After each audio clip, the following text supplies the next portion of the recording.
সাংবাদিকতার নামে তারা তথ্য সন্ত্রাস করে, তারা সাংবাদিকতার নামে সাংঘাতিক করে।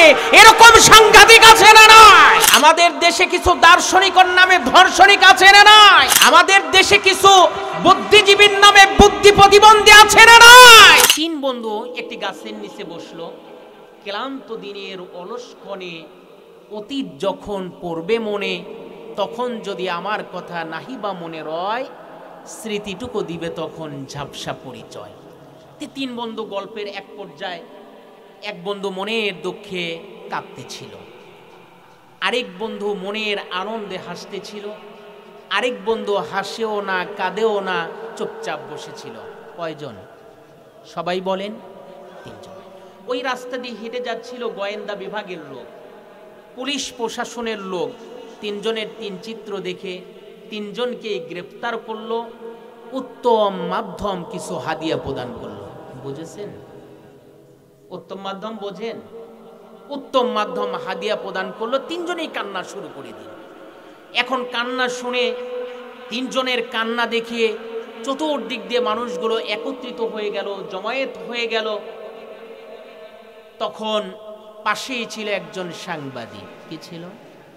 একটু আস্তে করে বলেন, কি ছিল? সাংবাদিক। আমাদের দেশের মতো হলুদ সাংঘাতিক নয়, সাংবাদিক। আমাদের দেশে সাংবাদিকতার নামে কিছু সাংঘাতিক আছে না নাই? সবাই কথা বলেন, আছে না নাই? তারা সাংবাদিকতার নামে তারা তথ্য সন্ত্রাস করে, তারা সাংবাদিকতার নামে সাংঘাতিক করে। এরকম সাংঘাতিক আছে না নাই? আমাদের দেশে কিছু দার্শনিকের নামে ধর্ষণিক আছে না নাই? আমাদের দেশে কিছু বুদ্ধিজীবীর নামে বুদ্ধি প্রতিবন্ধী আছে না নাই? ওই সমাজে ছিল, উনি সাংঘাতিক নয়, একজন সাংবাদিক। কথা বোঝেন? সাংবাদিক। তো উনি চলে আসলেন। কি হলো ওখানে? তথ্য উপাত্ত মেসেজ ওনাকে জানতে হবে। জিজ্ঞেস করলো, আচ্ছা কি হেতু, কি উদ্দেশ্যে এদেরকে গ্রেফতার করেছেন? কেউ কোনো কথা বলে না। গোয়েন্দা বিভাগের লোক, প্রশাসনের লোকজনকে জিজ্ঞেস করলো, ভাই স্যার এদের কি অপরাধ, কি হেতু, কি উদ্দেশ্যে এদেরকে গ্রেফতার করেছেন? হাজারো বলার পর কোনো কথাই বলে না। শেষ পর্যন্ত কোনো কথা বলে না। সাংবাদিক চিন্তা করলো যে স্যার আপনি যদি না বলেন আমি এটা লিখতে পারবো না, এটা পত্রিকায় আসবে না। আর এই যে এই তথ্য আমি প্রেসে দেব, পত্রিকায় আসবে, এর থেকে আমার কিছু হাদিয়া তওবা আসবে, এটা দিয়ে আমার রুজি রুটির ব্যাপার হবে। আপনি যদি না বলেন আমি লিখতে পারবো না। উনি নিজের থেকে একজনকে জিজ্ঞেস করলেন যে এই বেটা তোমার কি অপরাধ, কেন তোমাকে গ্রেফতার করেছে?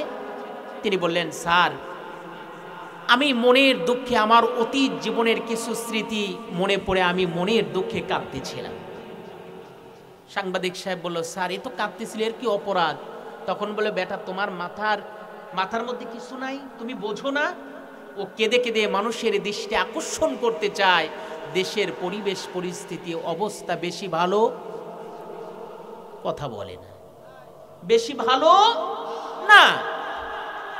এই যে দেখুন না, ওনাদের কান্নাকাটিতে কত মানুষ একত্রিত হয়েছে।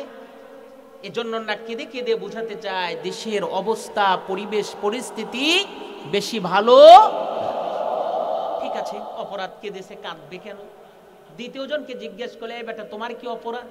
সে বলল, স্যার আমি মনের আনন্দে হাসতেছিলাম।